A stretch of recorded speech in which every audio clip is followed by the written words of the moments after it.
नहीं जी, बताइए आप। लोग कहते हैं कि आप इंटरनेशनल एम्बैरेसमेंट है भारत के लिए, जिनको उनके कुछ दोस्त कभी हिटलर, कभी रावण और कभी दुर्योधन कह देते हैं। क्या ये सच है? अब यमराज हैं या इंसान है? और आपको लोग, आपके अपनी पार्टी के इतने पुराने लोग भी हैं, कोई हिटलर बोल देता है आपको, कोई आपको कुछ और नाम दे देता है, आप एक किस्म से लगता है कि जैसे घमंडी है। Bro didn't even hesitate. सच कड़वा होता है। अगर आप में कड़वा सच सुनने की हिम्मत नहीं है तो कृपया ये कार्यक्रम ना देखें। तो राहुल गांधी ने लीडर ऑफ ऑपोजिशन बनने के बाद अपनी पहली स्पीच में लोकसभा स्पीकर के मना करने के बावजूद 6 पोस्टर दिखाए जो 6 अलग धर्मों को रिप्रेजेंट कर रहे थे, और इनको दिखा के राहुल गांधी ने 2 मेन पॉइंट्स कहने की कोशिश की। पहला पॉइंट जो मुझे काफी अननेसेसरी लगा वो ये था कि कैसे इन 6 के 6 धर्मों में कांग्रेस के हाथ का सिंबल मिलता है। अभय मुद्रा, ऐसे कीजिए, अभय मुद्रा। पर इसके बाद राहुल गांधी ने अपना सेकंड और मेरे ख्याल में सबसे इम्पोर्टेंट पॉइंट कहा, जिसमें उन्होंने पिछले 10 साल की मोदी सरकार की झूठ, नफरत और हिंसा की राजनीति को अटैक किया। तो हमारे सारे के सारे महापुरुषों ने अहिंसा की बात की, डर मिटाने की बात की। शिव जी कहते हैं डरो मत, डराओ मत, और जो लोग अपने आप को हिंदू कहते हैं वो 24 घंटा हिंसा हिंसा हिंसा, नफरत नफरत नफरत, असत्य सत्य असत्य।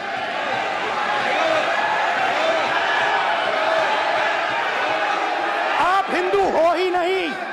जब राहुल गांधी ने BJP MPs including PM Modi की तरफ स्पेसिफिकली पॉइंट करके ये कहा कि आप हिंदू हो ही नहीं क्योंकि आप डर, नफरत और हिंसा की पॉलिटिक्स करते हैं, तो ये सुन के हमारे नॉन बायोलॉजिकल अवतार ने जल्दी से अपनी 56 इंच की चालाकी से अपनी पॉलिटिक्स के पापों का सारा ब्लेम पूरी हिंदू कम्युनिटी पे डाल दिया। पूरे हिंदू समाज को हिंसक कहना ये गंभीर विषय है। बीजेपी को आपको नहीं नहीं नहीं नहीं नहीं नहीं, नरेंद्र मोदी जी पूरा हिंदू समाज नहीं है, बीजेपी पूरा हिंदू समाज नहीं है, आरएसएस पूरा हिंदू समाज नहीं है। Rahul has gone anti Hindu, क्योंकि राहुल गांधी ने कहा कि जो लोग अपने आप को हिंदू कहते हैं वो 24 घंटे हिंसा, नफरत और असत्य की राह पर चलते हैं। तो जब ये बात हमको बताई गई तो हमने राहुल गांधी का जो भाषण उन्होंने संसद में दिया था उसको निकाल करके देखा, और हमने उसमें पाया कि वो तो ऐसा कह ही नहीं रहे हैं। वो तो कह रहे हैं कि हिंदू धर्म में हिंसा का स्थान ही नहीं है, कि हिंदू डर नहीं फैला सकता, हिंदू हिंसा नहीं फैला सकता, हिंदू नफरत नहीं फैला सकता। उनको उन्होंने अपने सामने जो अमुक पार्टी के सरकार के लोग हैं उनको देख करके कहा कि आप लोग अपने आप को हिंदू कहते हो और हिंसा हिंसा हिंसा नफरत फैलाते हो। बीजेपी 24 घंटा नफरत हिंसा, नफरत हिंसा, नफरत हिंसा। तो उनका कहना केवल उस पार्टी विशेष के लिए था। हिंदू हिंसक होते हैं, ये है आपके संस्कार, ये है आपका चरित्र, ये है आपकी सोच, ये है आपकी नफरत इस देश के हिंदुओं के साथ ये करने में। तो फिर उनके ऊपर ये आरोप लगाना कि उन्होंने हिंदू धर्म के विपरीत कोई बात कही है, उनके आधे वक्तव्य को, अंश को निकाल करके और उसको फैला करके, ये हम समझते हैं कि अपराध है, दुष्प्रचार है, और ऐसा करने वाले को दंडित किया जाना चाहिए।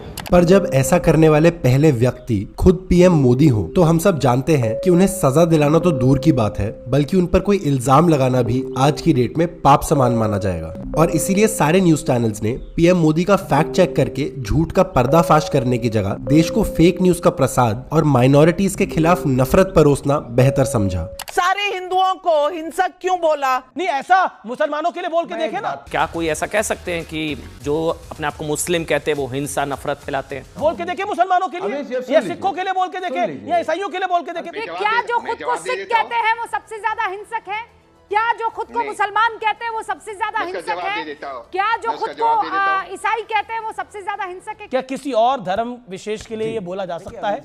मेरा प्रश्न सिंपल ये है। और इसका आंसर सिंपल ये है कि जब किसी धर्म के बारे में बात हो ही नहीं रही थी, बल्कि तुम्हारे मालिक की डेंजरस और violent divide and rule politics के खिलाफ बोला जा रहा था, तो तुम हिंदू धर्म को इस घटिया राजनीति में घसीट के कांग्रेस वर्सेस बीजेपी की लड़ाई को कांग्रेस वर्सेस हिंदूज की लड़ाई बना के खुद सबसे बड़ी अधर्मी हरकत कर रहे हो। और अब ये जो लड़ाई है अब सोशल मीडिया पर लड़ी जाएगी कि राहुल गांधी ने हिंदुओं का अपमान किया है या नहीं। कौन राहुल? राहुल गांधी। और अगर आपको शहजादे पे विश्वास नहीं होता तो ये लीजिए शहजाद की बात सुन लीजिए। भाजपा आरएसएस कोई हिंदू नहीं है, वो सिर्फ ड्रामा है। ये सच्चे पक्के हिंदू भी नहीं है। मोदी जी ने कभी 4 धामों का तीर्थ यात्रा भी नहीं की आज तक। मनोज भाई है, कन्हैया है, मुझे लगता है कि ये लोग जो है इनसे कहीं ज्यादा हिंदू है। ये तो किसी के नहीं, अपने बाप के नहीं है। थोड़ी मर्यादा रखिए। असली मर्यादाएं पार करने का काम तो बीजेपी कर रही है, देश के हिंदुओं की धार्मिक भावनाओं को अपने पर्सनल पॉलिटिकल फायदे के लिए एक्सप्लॉइट करके, हिंदू धर्म के नाम पे नफरत और हिंसा फैला के। और अगर आपको वीडियो में कहीं भी लगे कि मैं एंटी बीजेपी नहीं एंटी हिंदू बात कर रहा हूँ, तो प्लीज खुद से एक इजी सवाल कर लीजिएगा, क्या Hindu is equal to BJP and BJP is equal to Hindu है? ये तो नहीं है ना। नो। तो चाहे हर लॉजिकल और रैशनल इंसान ये बात मान भी ले, पर मोदी जी ने खुद पर लगने वाले सारे इल्जामों और आरोपों को पूरे हिंदू समाज पे डालने का खेल 2002 से मास्टर किया हुआ है। जस्ट मेरा 2002 से अब तक के सारी चीजों को स्टडी सब यूट्यूब पर अवेलेबल है। जब 2002 के गुजरात मैसेकर के लिए बीजेपी और संघ परिवार पर गंभीर आरोप लगे थे, तब भी मोदी ने अपना पल्ला झाड़ के इसका सारा ब्लेम और जिम्मेदारी पूरे गुजरात पर थोप दी थी। गुजरातीओ हिंसक वृत्ति धरावे छे। कांग्रेस એવું કે છે બાજે કે ગુજરાતીઓ ખિસ્સામાં પેટ્રોલની બાટલી રાખે છે, સામે મળ્યો નથી કે હળગાડ્યો નથી। આવું કે આપણે કોઈને ચક્કો માર્યો તો, આપણે કોઈનું માથું વાળ્યું તો, આપણે કોઈ બેન બેટીની ઇજ્જત લીધી હતી, તેમ છતાંય આપણા ગુજરાતમાં દુશ્મનો, ગુજરાતના વિરોધીઓ એમ જ કહે છે કઈ તો ગામે ગામ આગ લાગી હતી। આ ગુજરાતની આબરૂને ખતમ કરવાનો એક નિશ્ચિત પ્રકારનો પ્રયાસ ચાલી રહ્યો છે। ગુજરાતની આબરૂનો નીલામ કરી નાખ્યો। એટલી હદે આપણા ગુજરાતને બદનામ કરી મૂક્યો, એ બધાને જવાબ આપ્યો છે આ ગુજરાત ગૌરવ યાત્રાએ। तो एक तरफ जहां सीएम मोदी गुजरात की प्राइड बचाने के लिए एक गौरव यात्रा निकाल रहे थे, वहीं दूसरी तरफ रेफ्यूजी कैंप्स में तड़प रहे मुस्लिम विक्टिम्स पर नफरत भरे बयान भी दे रहे थे। गुजरात में लगभग 200 राहत शिविरों में करीब 1.5 लाख दंगा पीड़ित रह रहे थे। उधर मोदी सरकार इन कैंपों को बंद करवाना चाहती थी। उसे लगता था कि ऐसे शिविरों से उसकी बदनामी हो रही है। उसी दौरान मोदी ने राहत शिविरों में रहने वाले मुस्लिमों के लिए हम दो हमारे 25 वाला विवादास्पद बयान दिया था। और अगर फिर भी मोदी, उनकी सरकार और संघ परिवार के 2002 के नरसंहार में रोल पर किसी को शक रह गया था, तो वो भी मिट गया था जब एक बजरंग दल लीडर, एक विश्व हिंदू परिषद लीडर और एक बीजेपी के एमएलए के स्टिंग ऑपरेशंस बाहर आए, जहां देश ने देखा कि कैसे ये लोग हजारों कत्ल करने पर खुद का गौरव गान कर रहे थे। जो गुजरात में नरेंद्र भाई ने किया वो कोई नहीं कर सकता। जो उन्होंने किया है ना, किसी मुख्यमंत्री ने नहीं किया होगा। 3 दिन का मोहलत दिया था, 3 दिन में जो कुछ करना करो। जो 20-25 साल से हमारी नजरों में जो लोग थे उनको चुन चुन के मारा है। कुछ भी हो, लेडीज हो, बच्चे हो, कुछ भी हो, काटने से कुछ, मारो काटो चला करो। जो उनके हाथ में आए सब कुछ किया। पुलिस के साथ में, पुलिस उनके आगे आगे पीछे टोला, पुलिस के साथ में सब कुछ चला। पुलिस खड़े थे, पुलिस ने कुछ भी नहीं करा, कुछ भी नहीं करा। पुलिस खड़े रहते हमारे को यूं कह रही है, बोला इनको जाके मार डालो। ये मारो ने काटो, यहाँ मियाँ भाई चाहिए ही नहीं कि हमको भारत के अंदर। कैसा लगता है जब मारते हैं, कैसा मजा आता है? जब उसको मार के आके घर पे सो गए, तब एक ही गृह मंत्री को फोन किया, पार्टी कांड जब तो कैसा लग रहा था उस टाइम? तो मजा ही और था। एक प्रेग्नेंट थी, उसको हमने चीर दिया।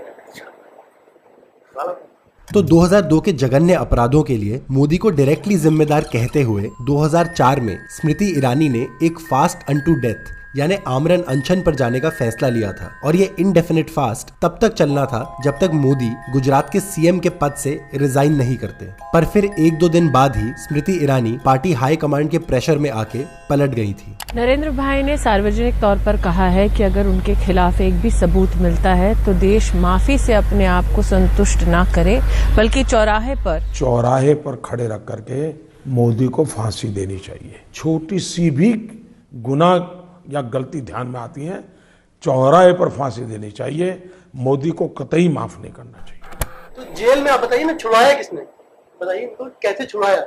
हमको तो जेल से नरेंद्र भाई ने छुड़वाया। उन्होंने जज बदले और जज बदल के फिर नरेंद्र भाई ने सेटिंग की और नरेंद्र भाई ने हमको छुड़वाया, तो हम नहीं छूट सकते।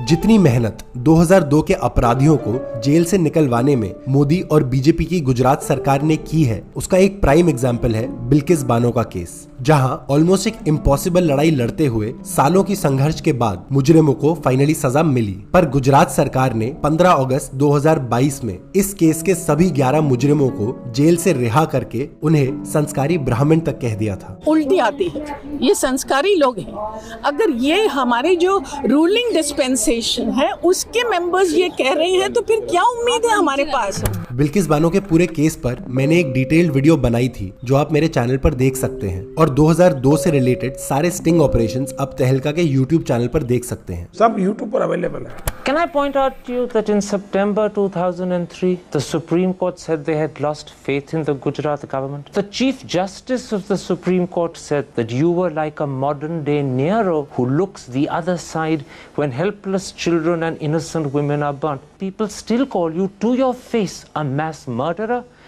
I'll have to rest for a while. और अब 2014 के बाद मोदी ने अपना झूठ, नफरत और हिंसा का गुजरात मॉडल पूरे देश पर थोप दिया है, और 2014 से जस्ट पहले करप्शन के खिलाफ एकजुट होकर लड़ रहे हमारे देश को अब धर्म के नाम पर बांट के आपस में लड़वाया जा रहा है। कि हिंदुस्तान को मुस्लिम मुक्त भारत करने के लिए हमें काम करना चाहिए और हम काम कर रहे हैं। भारत को हिंदू राष्ट्र घोषित किया जाए और ईसाइयों और मुसलमानों की नेशनलिटी समाप्त की जाए। हिंदू राष्ट्र बनाने के लिए लड़ेंगे, मरेंगे, जरूरत पड़ी तो मारेंगे। अखंड हिंदू राष्ट्र की स्थापना के लिए हर हिंदू अपने घर में हथियार रखना सीखे मेरे भाइयों। साधारण से साधारण एक नॉर्मल हिंदू को एक ट्रेन देना होगा कि समय आने पे वो कैसे हथियार उठा सके। अपने घर में हथियार रखो, कुछ नहीं तो सब्जी काटने वाला चाकू जरा तेज रखो। जब हमारा सब्जी अच्छे से कटेगी तो निश्चित रूप से दुश्मनों के मुंह भी और सिर भी अच्छे से कटेंगे। यहाँ के हर हिंदू को अस्त्र उठा करके इस सफाई अभियान को करना पड़ेगा, इसके अलावा कोई दूसरा विकल्प नहीं है। धर्म के लिए अगर हिंसा करनी पड़े तो वो हिंसा नहीं है, मर जाएंगे मार देंगे। धर्म की स्थापना के लिए हिंसा नहीं है। अब आप हद से ज्यादा बढ़ रहे हैं, अब आप हद से ज्यादा आप ये बता रहे हैं साहब आप किसी को भी मरवा देंगे। क्यों बे? क्यों मरवाओगे? यही तो मनुवादी सोच है, और इसी के लिए हम कह रहे हैं कि अगर हम लोग एक ना हो पाए, ये तो हिंदू मुसलमान करा के हमें काट मार देंगे और हिंदू पाकिस्तान बना देंगे, अफगानिस्तान बना देंगे, फिर बचेगा ही नहीं कुछ। अब देश के 110 करोड़ प्लस हिंदुओं को समझना जरूरी है कि हिंदू धर्म को एक्चुअली बदनाम कौन कर रहा है, और अगर हिंदू धर्म के प्रिंसिपल्स के हिसाब से देखें तो असली में कौन एंटी हिंदू साबित हो रहा है। हिंदू डर नहीं फैला सकता, हिंदू हिंसा नहीं फैला सकता, और बीजेपी 24 घंटा नफरत, हिंसा, नफरत, हिंसा, नफरत, हिंसा। राहुल गांधी ने कहा था जो अपने आप को हिंदू कहते हैं वो हिंसा हिंसा हिंसा, नफरत नफरत नफरत। नो नो, गलत बोल रहे हैं। 100 करोड़ भारतीय जिनकी हिंदू धर्म में आस्था है वो हिंसक हैं। No no no no no no no. अगर राहुल के बयान का यही मतलब है तो भाई साहब कहने में कोई हिचकिचाहट नहीं है, मैं हिंसक हूं क्योंकि मैं अपने आप को हिंदू मानता हूं। ऑनेस्टली कुछ शर्म है कि उसको भी अपने जर्नलिज्म की तरह कबाड़ी में बेच दिया और जो 20 रुपए मिले उससे बाल कटा लिए। क्यों कर रहे हो जर्नलिज्म यार? धंधा करके पैसे कमाने तो कुछ और कर लो भाई। अरे पर मोदी के राज में सबसे बड़ा धंधा ही फेक न्यूज और रियल अंधभक्ति का चल रहा है। मोदी सरकार में सबसे बड़ा घोटाला पता चाचा क्या हुआ? बुद्धि का घोटाला, लोगों का दिमाग ही खा गया मोदी। और इस बुद्धि के घोटाले के थ्रू हिंदुओं के दिमाग में ठूसा जा रहा है कि एक हाईली प्रॉब्लमैटिक और काफी ज्यादा क्वेश्चनेबल पॉलिटिशियन पूरे हिंदू धर्म का असली रक्षक है। वो इस संसार में सनातन धर्म की रक्षा के लिए ही उनका अवतार हुआ है। पहले जब तक माँ जिंदा थी मुझे लगता था कि शायद बायोलॉजिकली मुझे जन्म दिया गया है। माँ के जाने के बाद मैं कन्विंस हो चुका कि परमात्मा ने मुझे भेजा है। 100% सत्य है कि मोदी जी सनातन के पुनरुत्थान के लिए ही पृथ्वी पर अवतार लिया है। अब ऐसे लबड़दोदो और बकलोलों को आप क्या समझाइए? एकदम यहाँ से बकलोली के लेवल पर है, बुद्धि खत्म हो गई है जब से नरेंद्र मोदी प्राइम मिनिस्टर बने ऐसे लोगों की, तो इनको तो समझाना ही बेकार। तो अगर अनफॉर्चुनेटली आप भी उन लोगों में से हैं जिनके दिमाग में पिछले 10 साल का झूठ से भरा नफरती प्रोपेगेंडा घुस के घर कर गया है और आपकी सोच में भी जहर भर गया है, तो मैं बस आपको एक ही सिंपल चीज याद दिलाना चाहूंगा। क्या Hindu is equal to BJP and BJP is equal to Hindu है? ये तो नहीं है ना। नो, अब समय आ गया है, अब जागो हिंदू, अब जागो। कभी हिंदू के कंधे बंदूक रख के वार, कभी हिंदू को ही बना लेता मानव ढाल। वहाँ मोदी जी वाह लीला अपरंपार, वहाँ मोदी जी वाह लीला अपरंपार। अरे देश बर्बाद हो गया, मोदी जी ने खराब कर दिया। वहाँ मोदी जी वाह लीला अपरंपार। नरेंद्र मोदी जी पूरा हिंदू समाज नहीं है। ये ठेका इनको किसने दे दिया कि सारे हिंदुओं की ठेकेदारी इनकी है? पीएम मोदी ही हिंदू हृदय सम्राट है, सबसे बड़े हिंदू हृदय सम्राट। आप हिंदू हो ही नहीं। अब समय आ गया है, अब जागो हिंदू, अब जागो। ये जो ठेकेदारी प्रथा है, ये प्रथा बंद होनी चाहिए। लेकिन टेंशन मत लीजिए, जब तक व्हाट्सएप में गुड मॉर्निंग भेजने की सुविधा है तब तक आपको कुछ नहीं होगा, मैं गारंटी देता हूँ।